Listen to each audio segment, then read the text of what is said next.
¿Alguien ha visto? Levante la mano.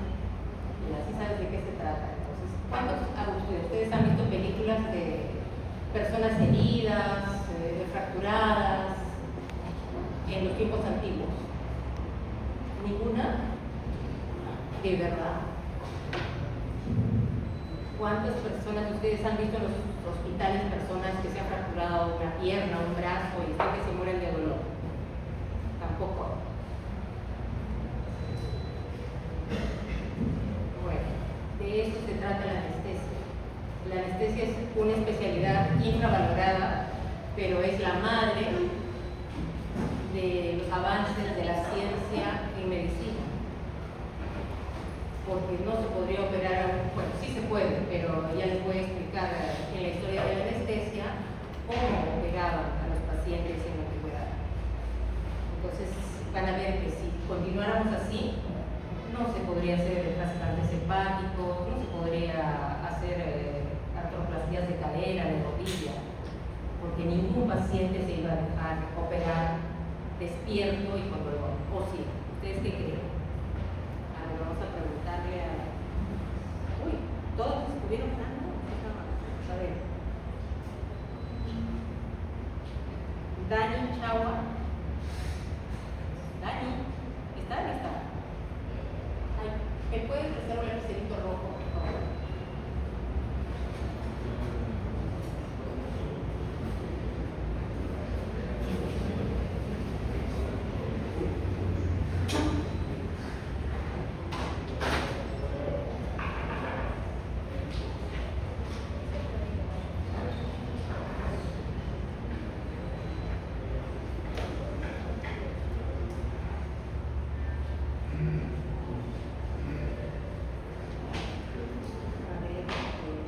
Chileno Serrano, ¿tampoco está? ¿No? ¿O no quiere estar? No le voy a preguntar nada difícil. Entonces empezaremos con la clase porque estamos muy difíciles.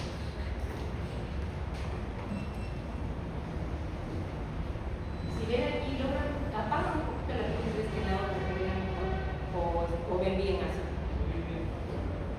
Bueno, ven la imagen de este lado, es la imagen de la primera anestesia. La primera anestesia considerada el día de la anestesiología, que se dio en un auditorio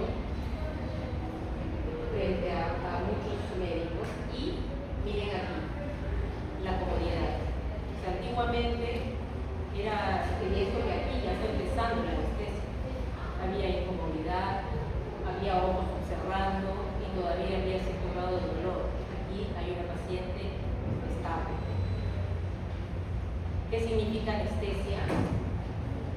An significa sin en bases griegas y aestesia, sensación que incluye el dolor, o sea, sin dolor.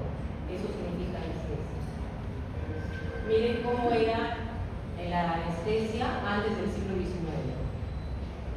A los pacientes, en muchas ocasiones, tenía que haber 4 personas para que agarraran los miembros de los pacientes, personas fuertes que pudieran agarrarlo para que no se moviera, 2 en los brazos y 2 en las piernas. Mientras, por eso les preguntaba si habían visto Ben Hur, porque ahí tenían que realizar una amputación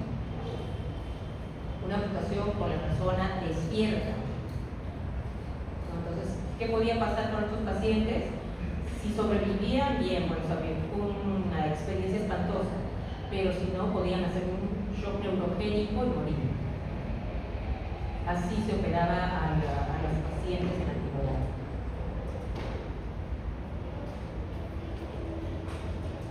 Acá ya empezamos con los avances de la anestesiología. En Grecia, ya Platón escribe casi 500 años, digamos, antes de Cristo.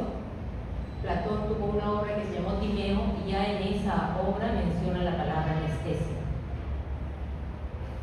Hubo otro médico griego, pero que trabajó en Roma, Dioscórides, que era farmacólogo, botánico y practicó la medicina en Roma. ¿Qué hizo Dioscórides?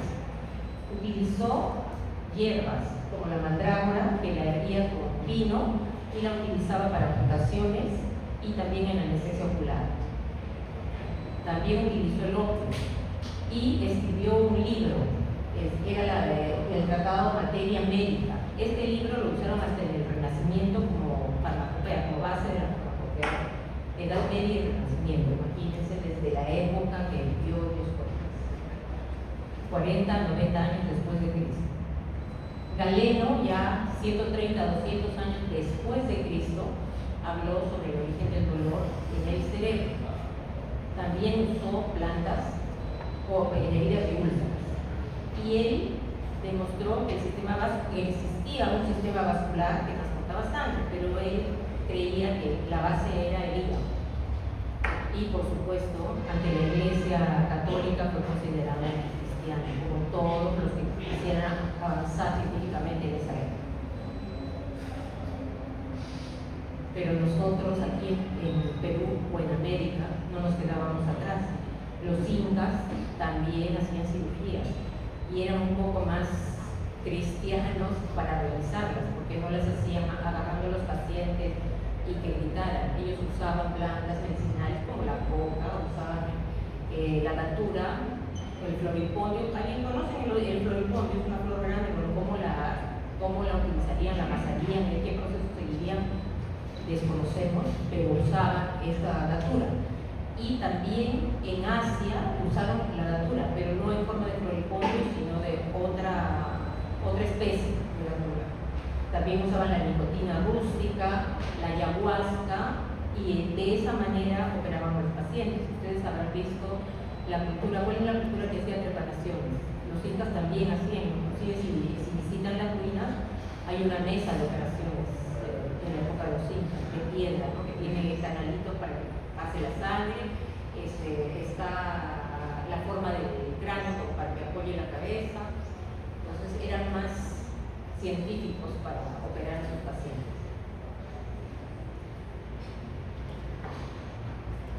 ¿Cómo operaban entonces algunos?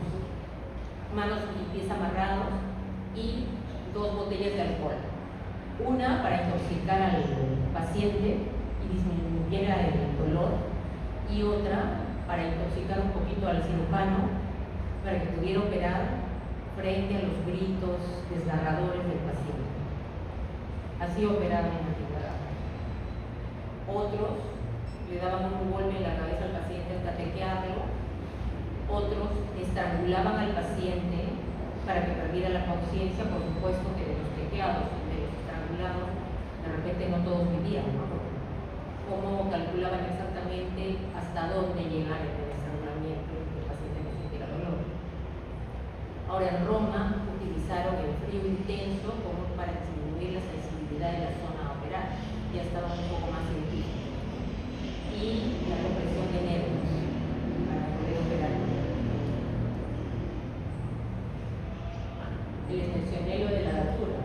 En 1804, en Japón, el médico Hanaoka Seishu utiliza la droga datura, pero en la forma de estramono, para realizar una mastectomía por cáncer de mama, y la utilizaba en diferentes tipos de cirugía, pero debido a la política del shogunato de Tokugawa, que era donde vivía Hanaoka Seishu, no estaba permitido difundir la información que tenían ahí, entonces eso no pasó a la historia como que se había dado anestesia para el paciente.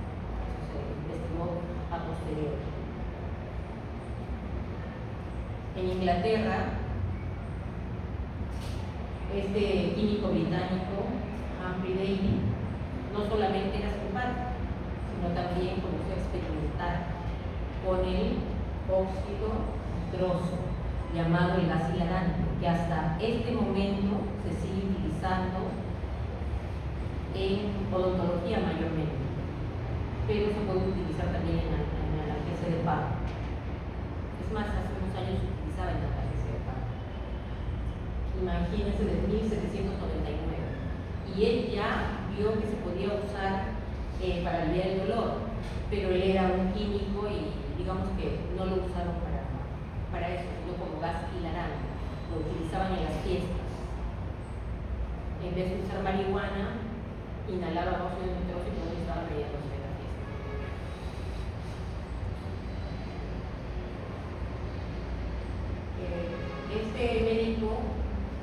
Crawford William Long fue uno de los primeros que usó para el cuello, para un tumor en el cuello. Él hizo esto contra ese sistema, pero no publicó su trabajo. No publicó su trabajo porque puede ser por desidia, por egoísmo o por lo que se les ocurra. No lo publicó. Hacía muchas cirugías, no solamente la tumorectomía de cuello.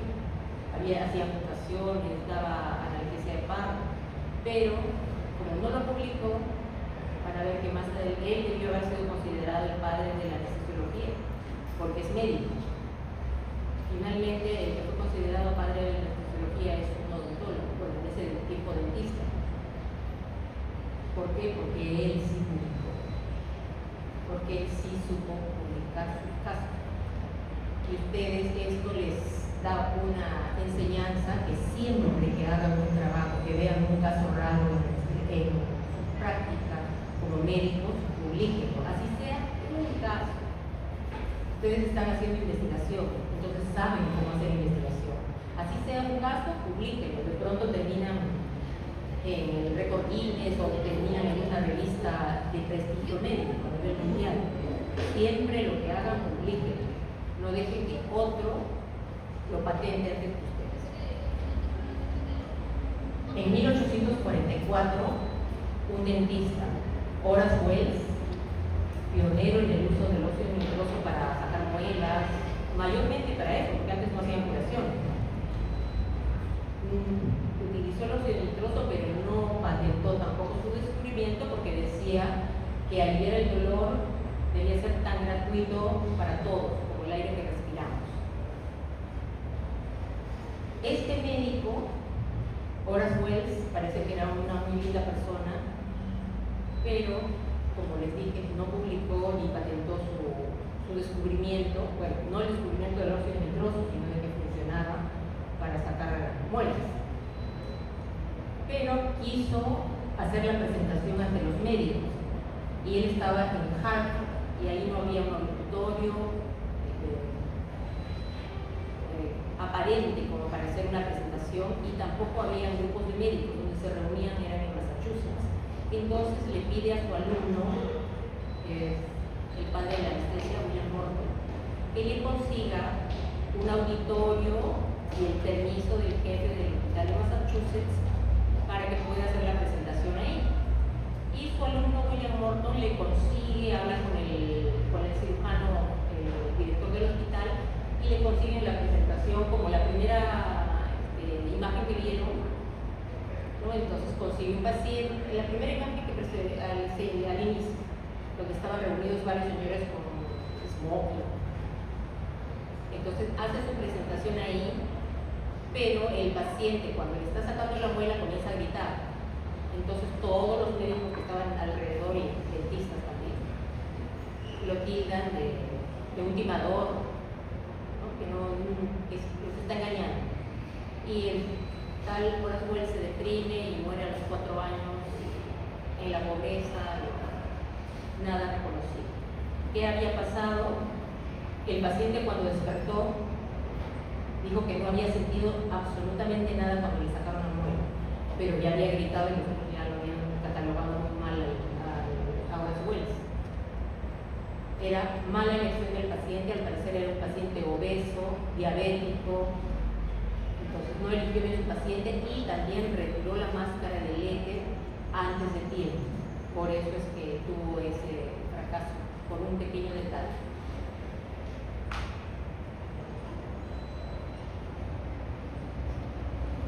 En 1846, el alumno de Horace Wells, William Morton, hace una demostración pública ya para una cirugía. Él estaba haciendo una pasantía, él era dentista, pero estaba haciendo una pasantía en Massachusetts. Y igual le pide al cirujano, el jefe del hospital de Massachusetts, era John Collins Warren, y le da permiso para hacer una operación en el cuello, en el maxilar, un tumor congénito superficial en la base del cuello, y William Morton le iba a dar la anestesia. pero no ya con óxido nitroso, sino con éter. Entonces le colocan la máscara al paciente de éter y el cirujano John Colin Warren hace la cirugía con éxito y el paciente grita. Por eso, ese día, el 16 de octubre de 1846, es considerado el día de la anestesiología. Lo hizo un dentista, pero digamos que fue la base de un gran avance para la cirugía. Imagínense ese doctor John Colin Warren, ¿de qué manera operaría? Seguramente también con los brazos estirados y por ahí emborrachando al paciente. Desde ese día pudo operar con tranquilidad sin escuchar ruidos desgarradores. Ahora, conforme pasaba el tiempo, siguió avanzando la anestesia. En 1847, un médico escocés descubre las propiedades del cloroformo y las usó para aliviar los dolores de parto, para otro tipo de cirugías. En 1853 también se dio un hito, porque John Snow, que era el médico de la reina Victoria de Inglaterra, ¿sí saben de la reina Victoria o no han escuchado de la reina? Bueno, para los que no, la reina Victoria fue una reina que, valga la redundancia, reinó muchísimos años en Inglaterra. Es, digamos, la matriarca de todos los reyes de Rusia, de Francia, de Alemania, etc. Todos los que quedan son sus nietos, tataranietos, porque tuvo muchos hijos y se casaron entre ellos, y por eso en Rusia tuvo el hijo de Nicolás Timofila. Entonces, a esta reina, John Snow, le dio analgesia de parto para su octavo parto. Antes todos decían, pues la mujer tiene que parir con dolor, ¿no? Y lo tildaban a John Snow también de cristiano, ¿no? Porque la iglesia no estaba de acuerdo. Pero si le da anestesia a la reina, ¿qué podían decir? O sea, ahí también fue un avance como para la anestesia. En 1863, en Boston, vuelven a usar óxido nitroso para uso odontológico. Pero en 1868, otro hito. Antes daban solamente óxido nitroso puro. En 1868, en Chicago, ya añaden el uso de oxígeno. Con esto se mejora la calidad de la anestesia y la calidad de vida del paciente, ¿no? Ya lo estaban oxigenando. Antes no tenía saturómetro, el paciente estaría con 70 de saturación, o solamente óxido nitroso, o cloroformo, o éter. Aquí ya recibió oxígeno y va a tener una mejor vida posterior a la cirugía. En 1929, en Wisconsin, empezaron a usar el ciclopropano, que era un gas anestésico muy bueno, pero era altamente inflamable y parece que en ese hospital hubo una explosión y dejaron de usar. Aquí ven los aditamentos que usaban en la antigüedad. Han visto ahora las máquinas de anestesia con su, ¿no? Bellísimas. Antes daban las primeras anestesias con eso. Y esto era un lujo.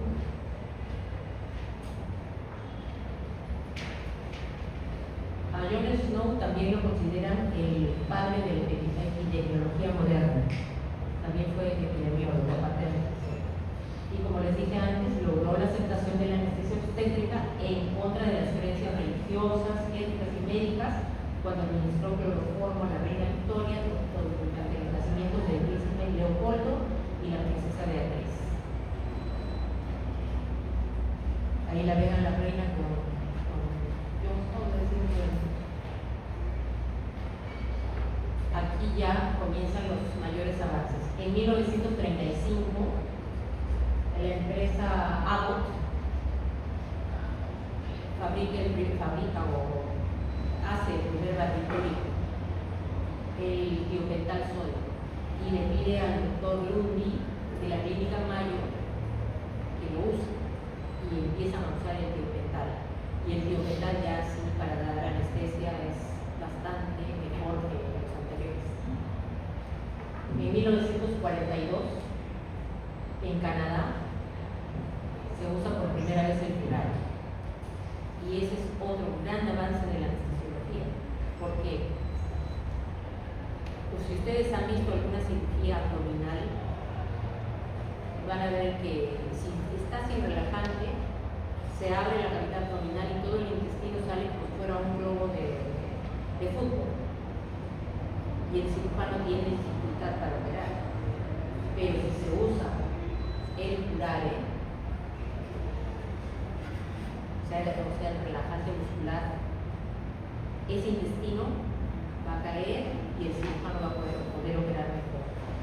Entonces ven el gran avance que consistió inicialmente el curare, después bueno, ahora tenemos a Polonio, a Mercurio, Tecuronio, pero inicialmente lo que se tuvo fue curare en 1942. En 1956 otro gas inhalatorio anestésico se comenzó a usar, el alotano, y el alotano se ha usado hasta aquí en Perú, hasta más o menos el 1999 aproximadamente, y se daba muy buena anestesia con el alotano, pero tenía la peculiaridad que había que controlar mucho porque en algunos pacientes hacían una hipotensión muy marcada, y en pacientes pediátricos alguna vez dio algunos problemas en clínicas, entonces lo fueron retirando.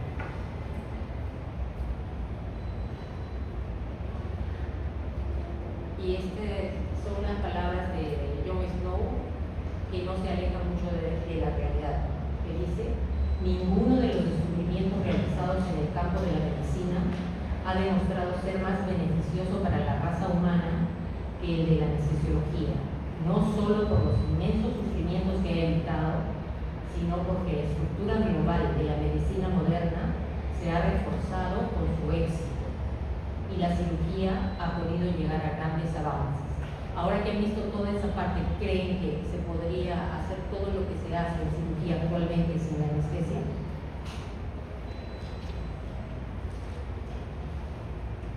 Por ejemplo, les comento, ¿no?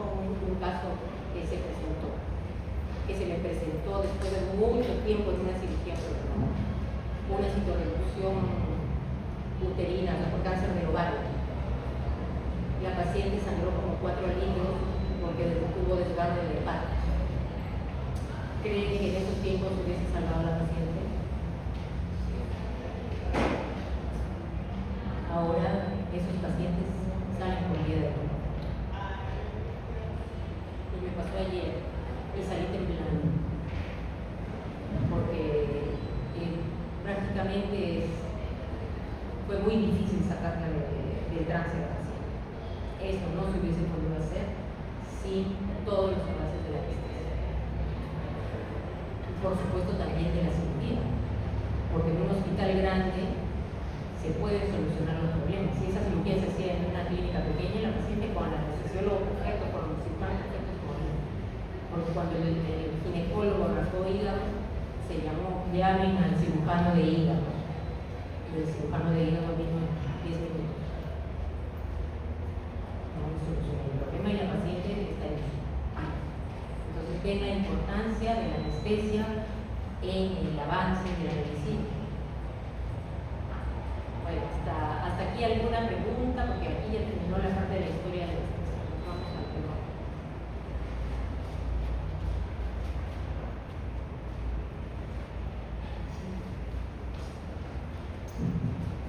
Esta es una máscara de mochita, chimú, bueno, de por ahí, que expresa dolor. Y solo para entretenerlos un poco, ¿saben quién es yo mismo? Chicos, a leer un poquito. Y el médico tiene que ser también culto. Ahora se van a leer quién es yo mismo. Yo mismo era un dramaturgo inglés que expresó esto y realmente está bien cercano al dolor. El dolor es la calamidad perfecta que cede a todos los males y que aniquila cualquier paciencia. A ver, ¿cómo se genera el dolor? Entendemos que hay daño tisular y esto hace que se liberen sustancias químicas con capacidad urgente, o sea, con capacidad de dar dolor. Esto en terminaciones nerviosas o neuromusculares.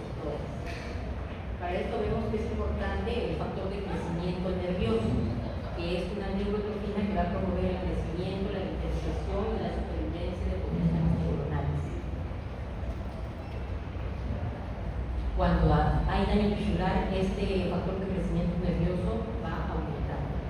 Si hay daño tisular, el factor de crecimiento nervioso ORG aumenta.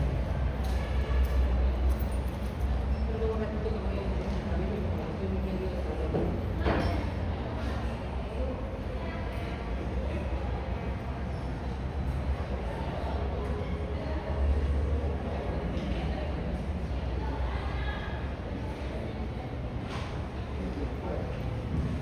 Ya ustedes saben, esta clase ya la han hecho antes en pedacitos de diferentes temas del curso, ¿o no? Creo que el doctor Magallanes en la parte de anestésicos locales menciona, en la parte de dolor, ¿o no se acuerdan? Entonces ya saben. Por su origen, el dolor va a ser nociceptivo, neuropático y psicógeno. Por su intensidad, leve, moderado y severo. Por su duración, agudo y crónico. El crónico puede ser oncológico o no oncológico. A ver, vemos el dolor nociceptivo. Como consecuencia de qué aparece, de un estímulo, ya sea en órganos somáticos o viscerales. Dolor nociceptivo somático en piel, huesos, articulaciones, músculos, que puede ser superficial o profundo, y visceral se da a causa de la distensión o dilatación brusca de una víscera. Va a haber espasmo, contracción del músculo liso. Esto se puede dar por irritantes químicos. Este dolor no es bien localizado. Uno no precisa, le duele como cuando le da un cólico.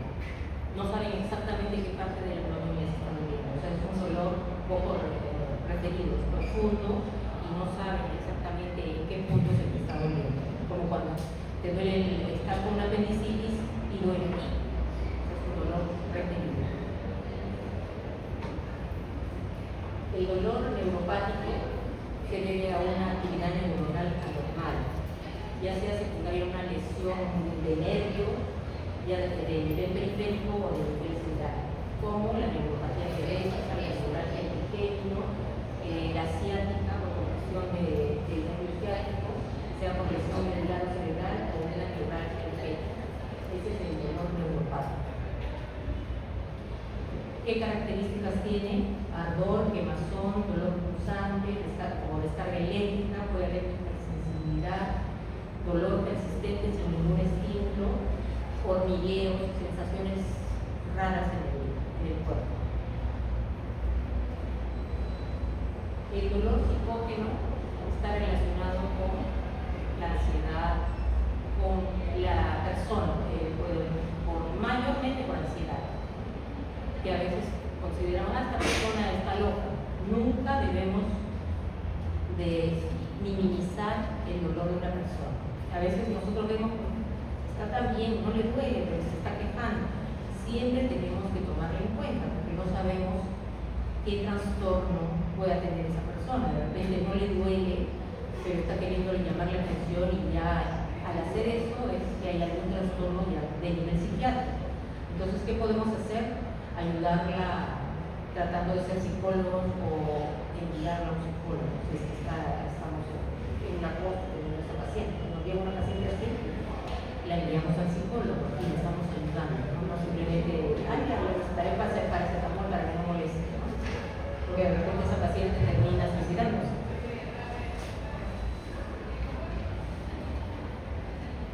También dijimos que el dolor podría ser agudo y podría ser crónico.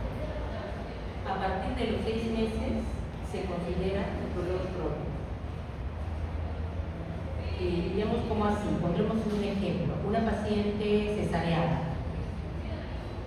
Pasó la cesárea, la herida perfecta, cicatriza bien, y ella dice que tiene dolor, que tiene dolor, que tiene dolor. Le dan analgésicos, pasa un mes, pasan 2 meses, pasan 3, pasan 6, y cuando pasan 6 y un día ya es dolor crónico. Igual en cualquier tipo de cirugía. Se tendrá que evaluar la causa y darle tratamiento. Pero 6 meses en adelante es dolor crónico. Así se haya eliminado o no la causa.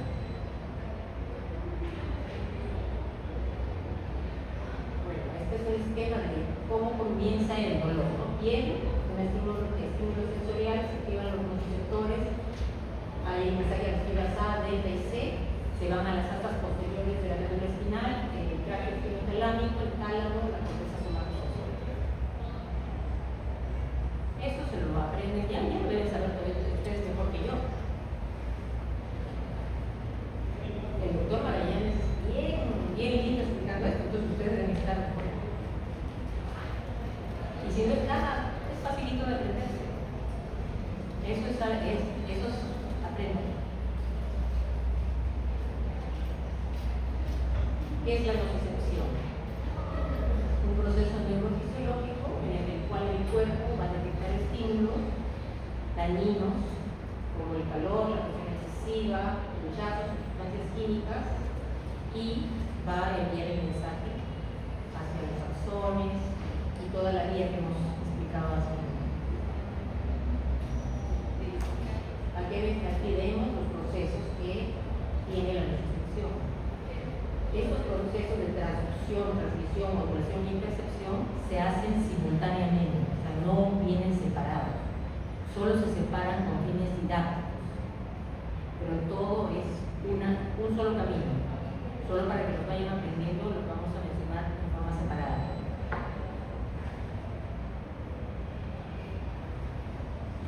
Esta transducción, hay el estímulo, ya sea térmico, mecánico, mecánico, lo que fuera, se convierte en una actividad eléctrica, va a las terminales periféricas de las fibras nociceptoras, se liberan sustancias inflamatorias como son los contenedores químicos, ya sean prostaglandinas, leptosterienos, prolactinina, vitaminas, sustancia P. Si es que hay mucha destrucción celular, como en los pacientes quemados, por ejemplo, se libera bastante potasio. Y entonces acuérdense que si tienen un paciente quemado y tienen que entrar a una anestesia, tienen que hacer algún procedimiento, siempre tomenle un ARA, porque los pacientes quemados a veces tienen el potasio muy alto y cualquier cosa les puede acercar un infarto. Si está muy alto el potasio del 7, es muy fácil que llegue a un infarto. Entonces, paciente quemado, al instante liberación del potasio. ¿Dónde se lleva a cabo la transducción? Ya dijimos, en el receptor nociceptor, y que es la terminación de la periférica de una neurona bipolar, cuyo cuerpo se encuentra en el ángulo rectilíneo de la raíz.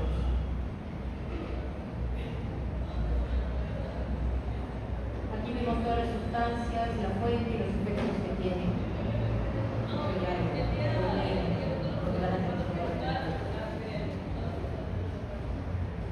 La transducción nos va a diferenciar el dolor, la sensación buena del dolor. O sea, es la misma vía, la transducción. Si te agarras la mano de la enamorada y estás feliz, es la misma vía que va a llegar al cerebro si te agarran un golpe. Solamente que la sensación es diferente. Pero la vía es la misma. El auto es el mismo. La transmisión. Ahora, ¿qué es la transmisión? Igual tiene que haber el estímulo periférico, la liberación de todas estas sustancias, estos mediadores químicos que actúan sobre los nociceptores y desencadenan la transmisión. Se activan los potenciales de acción de las terminales periféricas a través de los axones, a las terminales centrales de los nociceptores del sistema nervioso central. El mensaje es captado por las fibras A, delta y C. Y estas fibras las producen a nivel central. Las fibras A y delta acuérdense de esto, A y delta transmiten dolor bien localizado. Las fibras C transmiten dolor mal localizado. Entonces, ¿cuál sería las de dolor somático? ¿Cuáles serían las fibras de dolor somático? Practican todos en grupo para que no quise yo llamar a nadie. ¿Cuáles son las fibras de un dolor somático? Muy bien, Adela. Y de un dolor visceral, las fibras C. Eso acuérdense siempre, como cultura general. Ahora, las fibras aferentes que nos transmiten el impulso nociceptivo hacen sinapsis en el asta posterior de la médula a nivel de láminas 1 y 2, 1, 2 y 5. Y las neuronas que están localizadas en láminas 1 y 5 van a dar origen a las vías de proyección desde el asta posterior hasta el tálamo. Y estas son las vías espinotalámicas, las que van desde la espina hasta el tálamo, las láminas 1 y 5. Eso estudian no solo para el porque después no se van a cortar. La transmisión, como dijimos, es el paso de la frecuencia de tensión de las terminales periféricas a través de los axones a las terminales centrales de los receptores del sistema nervioso. El mensaje se capta por las siglas A, delta y C y lo conduce a nuestro nivel central. Ahí está ya lo que es la razón. Ahí están los dos haces espinotalámicos. Uno es el haz ventral o palio espinotalámico que nos va a transmitir el dolor crónico, sordo, de poca intensidad, difuso y mal localizado. Y las del haz lateral o neoespinotalámico transmite el dolor intenso, bien localizado. Este haz lateral neoespinotalámico es responsable también de la hiperalgesia secundaria. Ahora, la modulación. ¿Cómo se da la modulación? El sistema nervioso central nos puede amplificar o inhibir la señal que vino de la médula por sustancias llamadas PEP. O, por ejemplo, en los templios tenemos a las endorfinas. Nosotros mismos fabricamos opioides endógenos. Por eso es que cuando administramos fentanilo, que es un opioide sintético, le quita el dolor al paciente. Porque a este proceso de los opioides endógenos que nosotros tenemos y regulan el dolor, por eso algunas personas tienen un umbral más bajo o más alto al dolor por los opioides endógenos.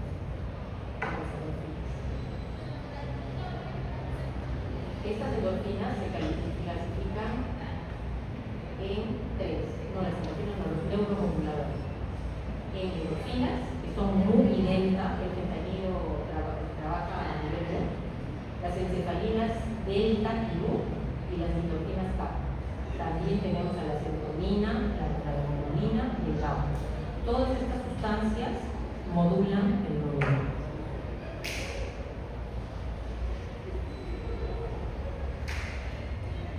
A este nivel, sustancia gris media cortical en el mesencéfalo, núcleo rostro medio ventromedial en el bulbo, puente y locus cerúleos, liberan el noradrenalina y las intercoronas inhibitorias en la médula.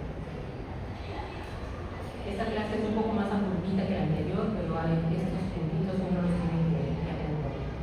Sobre todo los que les mencioné. Los otros estudios, pero es muy difícil que se los aprendan de memoria. Los que les dije sí son básicos. ¿Dónde encontramos mayormente las endorfinas? A nivel de adenohipófisis y hipotálamo. Y el más conocido, el péptido más conocido es la beta-endorfina, que está a nivel de hipófisis, hipotálamo y tronco cerebral. A nivel periférico están el intestino, plasma y placenta. Igual las encefalinas van a regular la sensación dolorosa y están distribuidas en todas las vías del dolor a nivel periférico central, en médula, hipófisis, tallo encefálico y áreas clínicas. A nivel periférico, las células insulares pancreáticas. ¿Cómo funcionan? Se unen al receptor. Las que son tipo fentanilo se unen, van a ocasionar una inhibición de la toxiclasa, lo que va a disminuir el AMPC. También bloquean canales de calcio, esto hace que disminuya la liberación de electrolitos y se abren los canales de potasio, con lo que hay una hiperpolarización neuronal y disminuye la excitación. También hay inhibición de la transducción nociceptiva con menor liberación de neurotransmisores, menor expresión neuronal y lo que disminuye la percepción del dolor. A nivel percepción, que es la percepción, la neurona indica la interpretación de la información aferente que llega al tálamo, luego a la corteza cerebral, donde la señal se convierte en dolor percibido. Entonces, ¿qué concluimos? Que sin cerebro no hay dolor. tenía razón Galileo, que dijo que el cerebro estaba relacionado con el dolor. El tratamiento se da de acuerdo al nivel de modulación del dolor, ¿no? Del dolor. En traducción, quiere decir piel, si te hiciste una herida aquí o te golpeaste, ¿qué tendrías que recibir? De repente un ibuprofeno, un antiinflamatorio o un paracetamol, o sea, es de acuerdo al nivel. Como les dije, toda esta cadena de transfusión, transmisión, todo está junto. Aquí estamos, ténganlo como base, pero no es que solamente tengan que usar eso.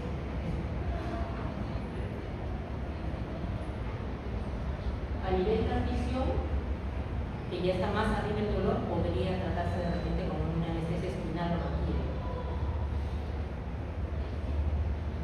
A nivel modulación ya tendrían que usarse otras sustancias, ¿no? Como antidepresivos, anticonvulsivantes o también técnicas no farmacológicas. Ahora hay bastantes técnicas a nivel psicólogo, los coach que elevan la personalidad. Todos estos tratamientos ahora se les dan para este nivel de dolor a nivel de modulación. O sea, son todos los pacientes crónicos que van a terapia de dolor y les hacen bloqueos facetarios, les hacen miles de tratamientos, pero tienen que tener tratamientos psicológicos concomitantes. A eso se refiere con las técnicas no farmacológicas. Ejercicios que aumentan endorfinas, estimulación eléctrica. ¿Han visto TENS? ¿Han visto los TENS cómo son? Que les ponen como electrodos, como los electrodos que se ponen para el electrocardiograma y que dan ondas eléctricas reguladas para quitar el dolor, para hacer que el músculo se relaje.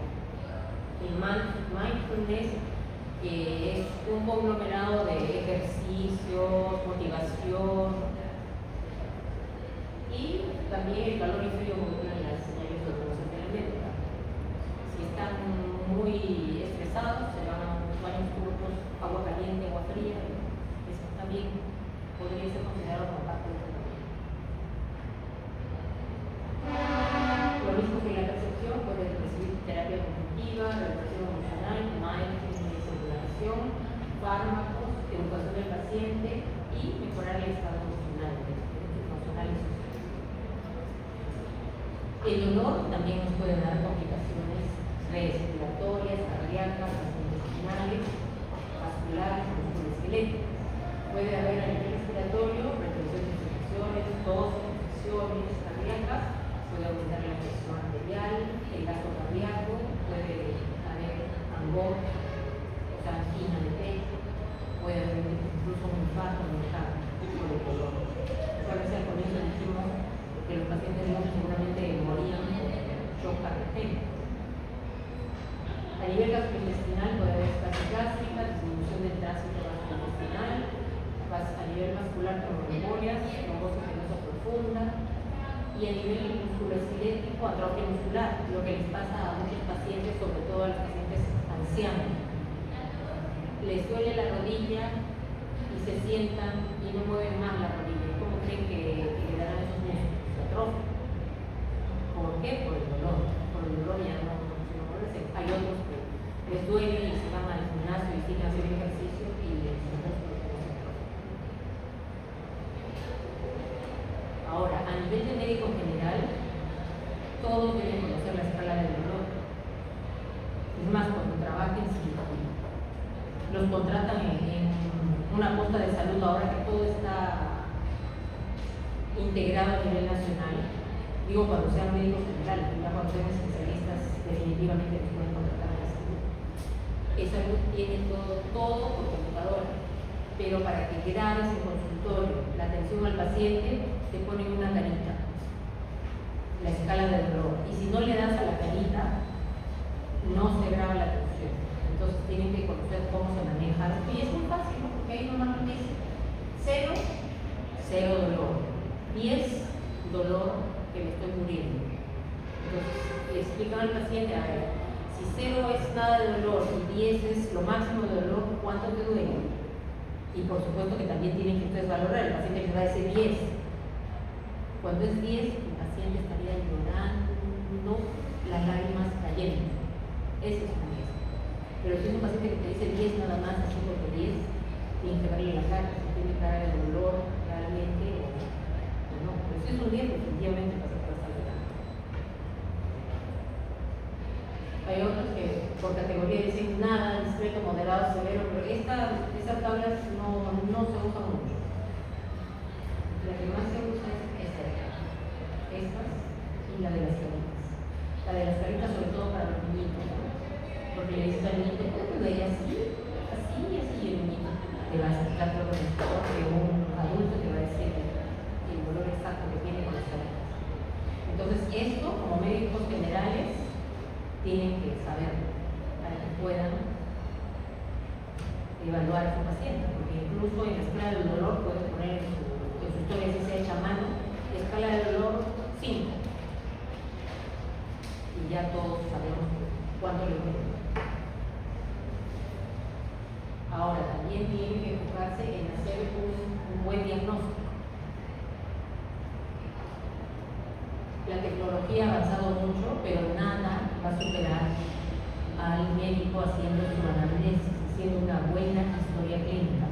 Últimamente se ha perdido mucho eso y se nota la calidad de médico cuando el médico sabe evaluar a su paciente clínicamente. Uno nota la diferencia, este es solamente un operador y este sabe de medicina.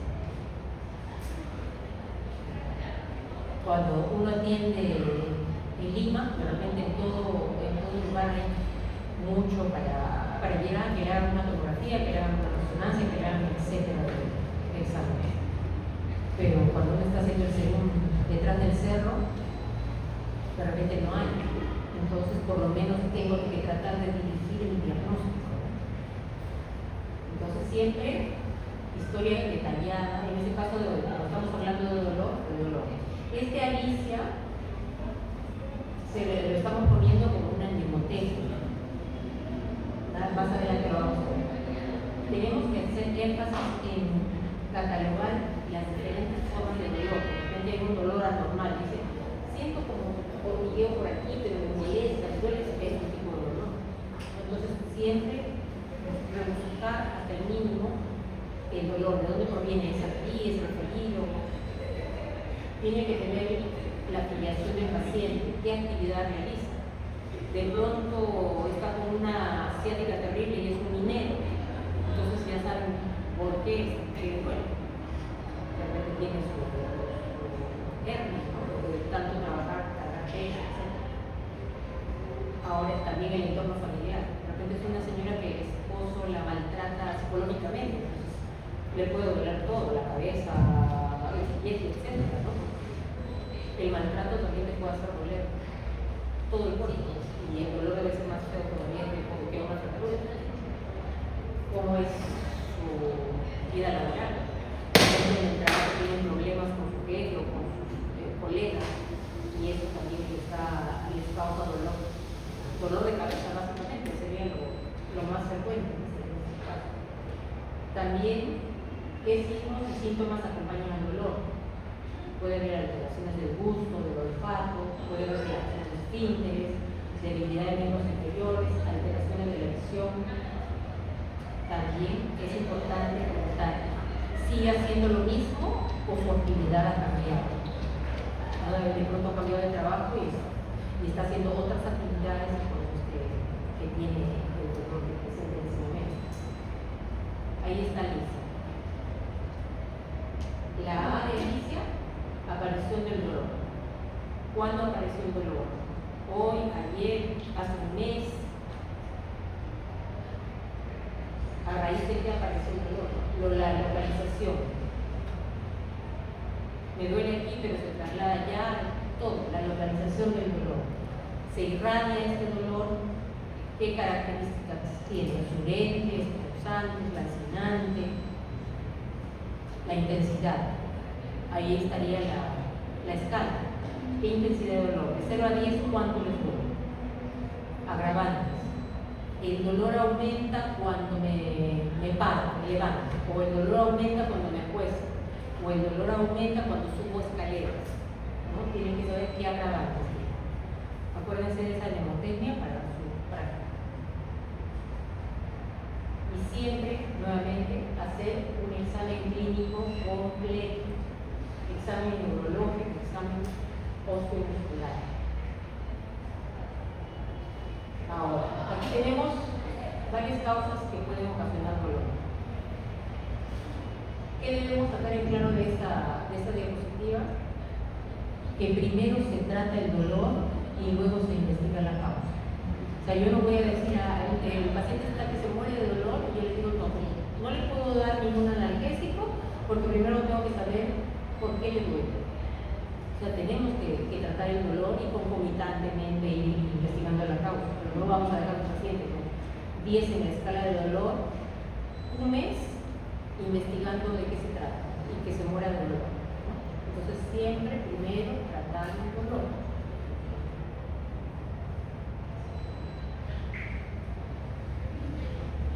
Bueno, aquí ya hablamos del dolor somático, localizado continuo.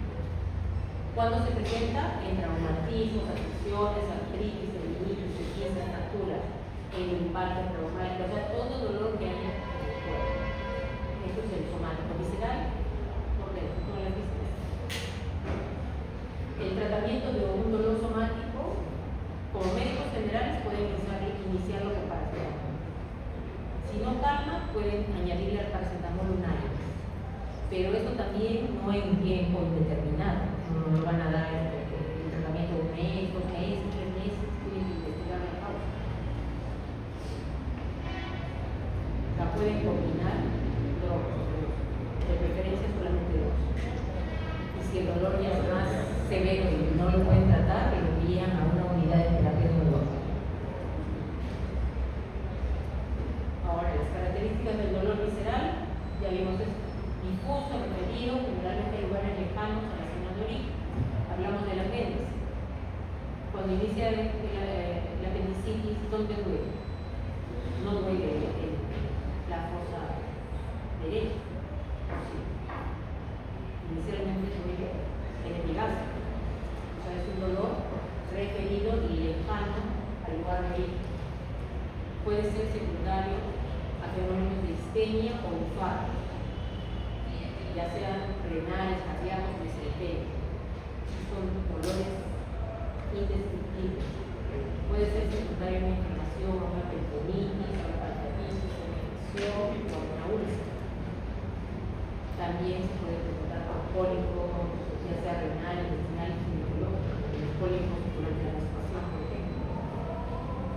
El tratamiento de preferencia espasmolítica, pero también teniendo la precaución de no abusar de la espasmolítica, porque si se trata de una apendicitis y están dando espasmolítico una semana, cuando llegue al hospital va a convertirse en una peritonitis y de repente está seguro el paciente, ¿no? Y si damos diosina, debemos tener presente que el paciente puede presentar midriasis, fotofobia, taquicardia, bradicardia, taponamiento mucoso bronquial, náuseas, vómitos, disuria, retención urinaria y mareo.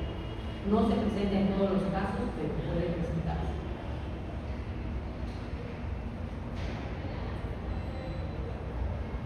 El dolor neuropático, o sea, cuando hay lesión de nervios.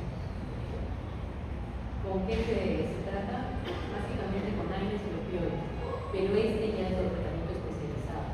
Ustedes, como médicos generales, no tratan, valga la redundancia, de tratar un dolor neuropático porque se pueden meter en problemas. No usen ustedes opioides. Los opioides ya son de uso especializado y mejor si es por una unidad de terapia de dolor o por un neurocirujano, pero especializado, ya no como médico general porque se pueden poner en problemas. El dolor neuropático mejor lo refiere, porque es un dolor más complejo. Y con paracetamol no les va a calmar. Ahí tienen que usar anticomplexidades, antidepresivos. Incluso, como les decía, puede ser en terapia de dolor hacer bloqueos facetarios con arco en serio. O sea, viendo las imágenes radiográficas, bloquean los nervios que se deben bloquear. Entonces, como médico general no se puede hacer eso. Pues ustedes no van a poder hacer conocimiento general. Ya hablamos de esto. AINES y acetaminofén, analgésicos opioides y analgésicos poliváticos. Ahora, a todos los pacientes no se les da lo mismo. No van a ponerse a todos los pacientes paracetamol y ibuprofeno. De repente un paciente requiere solo paracetamol u otro solo ibuprofeno, otro requerirá ambos.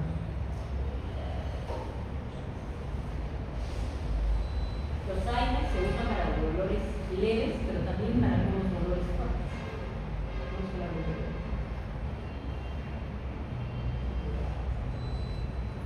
¿Qué efectos adversos tienen los AINES? Esto sí es muy importante que lo tengan presente.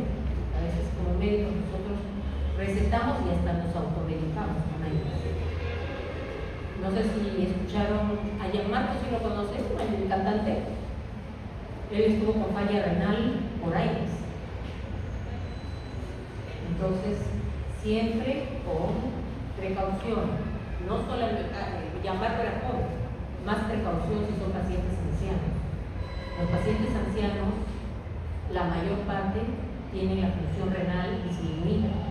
Entonces, si le dan AINES a dosis por kilo de peso, como si fuera un jovencito, y por mucho tiempo, ese paciente anciano les puede hacer una falla renal y va a terminar en hemodiálisis o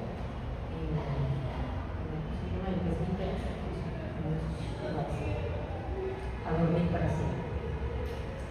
Sobre todo, a veces nosotros a los abuelitos en la casa le duele algo, toma y le vamos dando uno. Siempre con precaución. Los AINES pueden llevar a falla renal. La úlcera gástrica, bueno, si es que llegan a tiempo al hospital, pueden tratarlo, pero el riñón es un poquito más peligroso. Pero igual con la úlcera renal se puede ocasionar la úlcera gástrica. Morfina para conocimiento, ustedes no usen la morfina. Como médicos tienen que conocer, pero yo como médico mayor que ustedes les aconsejo que no hagan cosas que puedan poner en riesgo su carrera. ¿Por qué? Porque usan morfina, no tienen todavía la capacidad de recetar morfina legalmente, porque legalmente morfina solamente la podría recetar el pronto-elecciólogo, el emergenciólogo, comillas, y el anestesiólogo. Ustedes hacen receta como médico general de morfina, se pone ese paciente y de repente terminan preso y su carrera acaba. Entonces, mucho cuidado con los estudios. Pero sí tienen que saber que la morfina da constipación, náuseas, vómitos, sedación, depresión respiratoria, hipotensión arterial y miosis, porque hay situaciones de parasitismo. Las vías de administración de morfina son a vía oral, tabletas, gotas, intramuscular, intravenoso. También se puede usar en catéter y hay parches traseros de morfina. Ahora, coadyuvante a toda la medicación para el dolor se puede usar corticoides porque son antiinflamatorios, pero también con precaución, porque recuerden que los corticoides, si se dan por mucho tiempo, ocasionan el síndrome de Cushing. Hay pacientes que se automedican, van a la farmacia y ven que la dexametasona es un corticoide maravilloso. Entonces ven que les quitó el dolor, les quitó la inflamación y siguen.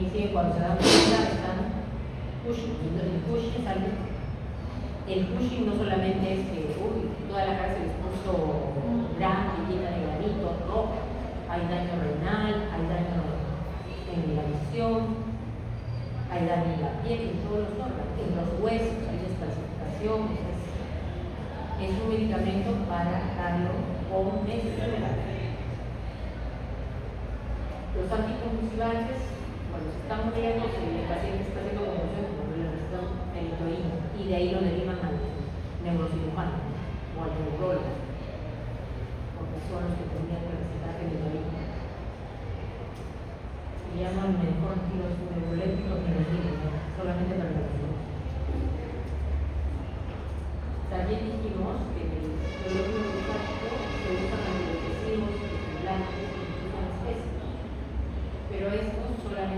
tenemos como conocimiento. Como médicos generales, no existe. Lo que sí podemos usar es terapia psicológica, que si son médicos conversadores y también si se convierten en medios psicólogos, van a tener pacientes por cantidades, porque el paciente a veces no busca al médico excelente, sino busca al médico buena persona, al médico que los escucha, que les explica, que les tiene paciencia. Y van a ver cómo va a haber cola esperando los consultorios. Pero si son unos médicos idiotas, creídos, que atienden al paciente en 5 segundos y ni siquiera le explica, el paciente va a salir fastidiado de su consultorio y no los va a volver a buscar ni los va a recomendar a nadie. Así sean excelentes.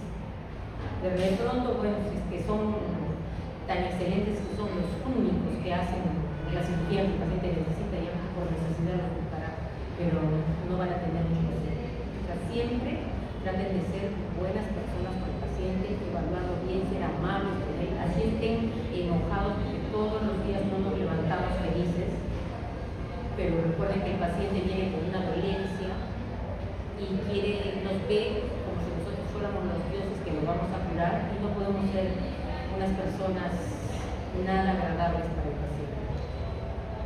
Y si quieren ganar bastante dinero, aunque sea cobrando barato, van a tener cola de pacientes que son buenos.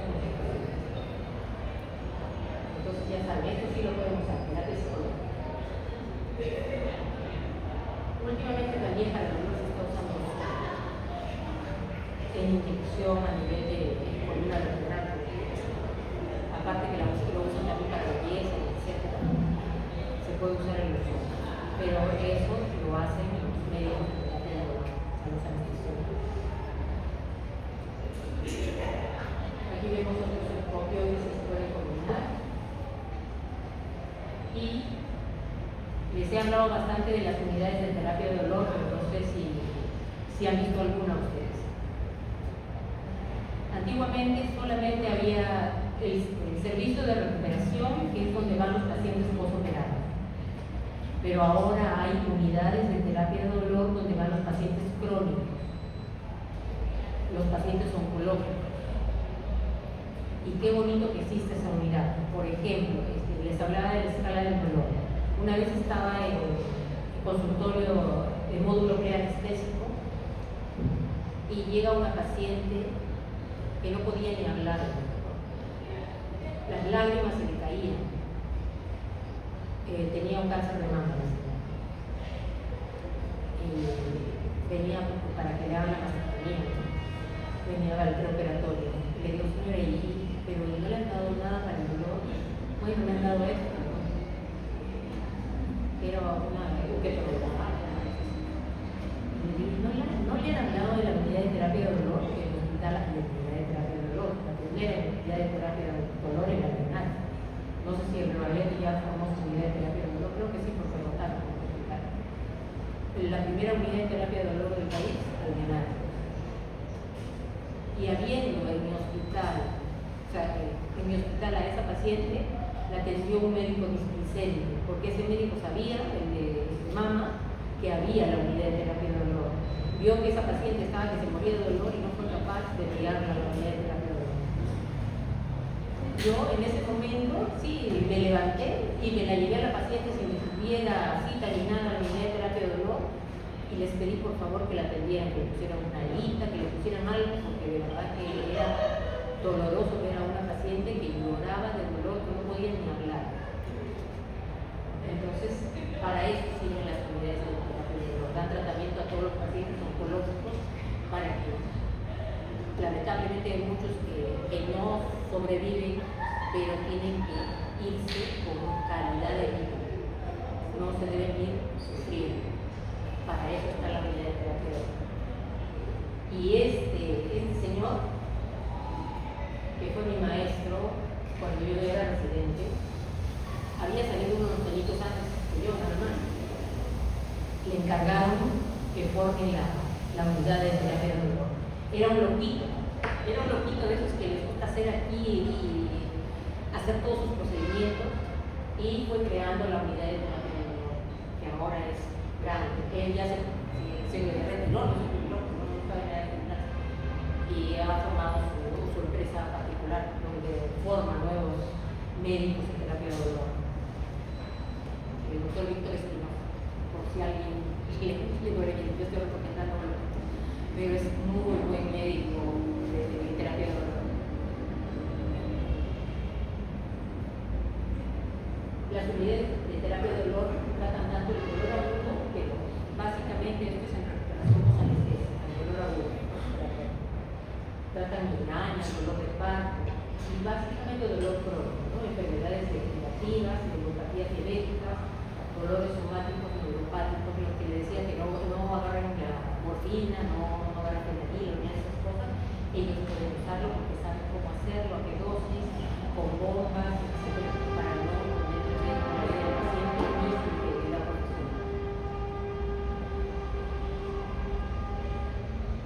aquí vemos a una de las doctoras en consultorio de terapia de dolor. Aquí vemos en terapia de dolor haciendo un procedimiento invasivo. Están colocando analgesia a nivel epidural, ¿me parece? Sí, porque ahí mayormente ponen epidural. Aquí el doctor Espinosa realmente evaluando a su paciente. Y esta es una sala de recuperación posanestésica. Sale el paciente de sala de operaciones y está bien monitorizado por monitores, hay enfermeras, hay médicos, anestesiólogos siempre, para asegurar que el paciente pase a su piso vivo, con buenas funciones vitales y satisfecho y sin dolor.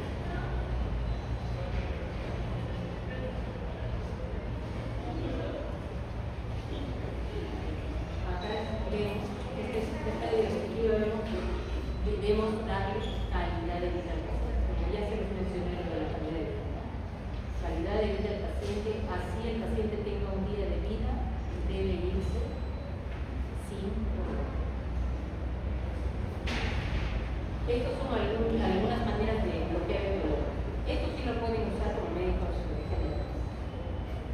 No sé si han visto, bueno, aunque sí, en la farmacia debe haber, hay sprays de lidocaína, el Easy Spray que tiene analgésico frío y les calma el dolor. ¿Has visto más? Todos los varones deben haber visto a los futbolistas que les duele, les echan y luego les echan ese spray y siguen jugando, no han sido muy golpeados. También se usa el óxido nitroso. Como médicos generales podrían usar el óxido nitroso si hacen capacitado. En la analgesia de parto se usaba el óxido nitroso. Existían unos micronox con la máscara con el oxígeno y óxido nitroso, micronox.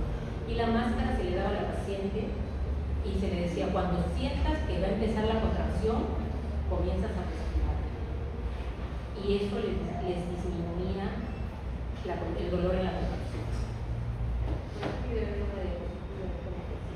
También existen parches, y esta es la alita que les decía que les pedí que aunque sea una alita le pongan a la señora. Antes ponían unas alitas subcutáneas y por la alita suministraban el analgésico. Acá se está poniendo una analgesia epidural con un opiáceo. Aquí están haciendo un bloqueo del nervio, bloqueo de plexo con ecógrafo. Actualmente los bloqueos se hacen con ecógrafo y estos bloqueos epidurales, si es bloqueo facetario, lo hacen en sala de operaciones con gato de cine. Y aquí es la máscara que les decía cuando hacíamos analgesia de parto. La paciente ven que está embarazada, está con control del bebé y este es el microdón. Y la paciente solita. Y no era muy efectivo en algunas otras pacientes, decían, ay, esto no me sirve. Y como había un solo micronox, lo único que hacía es cambiarse la máscara, entonces, como no te sirve, entonces se lo voy a dar al otro paciente. No, porque sí me sirve, sino que quería hacer el dolor, disminuir el dolor. Las contracciones de parto es un dolor horrible, entonces no las disminuía totalmente. Entonces algunas pacientes que tenían el umbral del dolor difícil sentían como que no les calmaba mucho, pero cuando les quería explicar el Electronox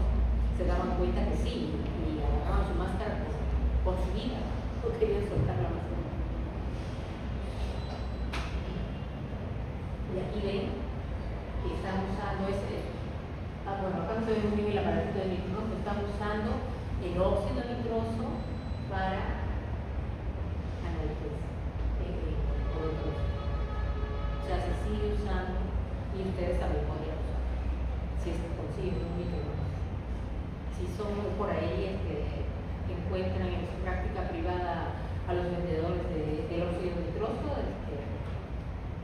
pueden de repente hacer que en su posta compren el nitro, ¿no? Si a sus pacientes para un legrado, porque en las postas se hace